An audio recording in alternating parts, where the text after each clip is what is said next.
नमस्कार, मी प्रतीक्षा. DNA मराठीमध्ये आपलं स्वागत.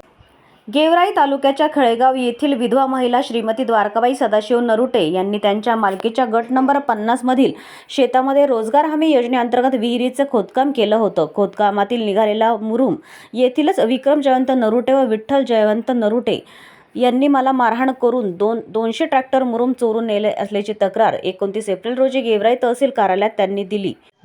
माझं नाव द्वारकाबाई सदाशिव नरुटे, राहणार खळेगाव, गट नंबर 50. तिथं विहिरीचं खोदकाम झालेलं होतं. त्यांनी विहिरीचा मुरुम चोरून नेलेला आहे. विक्रम जयंता नरुटे, विठ्ठल जयंता नरुटे, राम रुस्तुम आहेर यांनी चोरून नेलेला आहे. विचारायला गेलं तर दमदाटी देऊन हाणमार केलेली. ते किती टाल्या तुमचा मुरुम गेला? 200 ते 250 टाल्या त्यांनी नेलेला आहे. तुम्ही काय केलं पुढे? मग आम्ही पैशाला अर्ज केलेला आहे. त्याची काय आणखीन चौकशी झालेली नाही. त्याची चौकशी लवकर करून आम्हाला सांगा.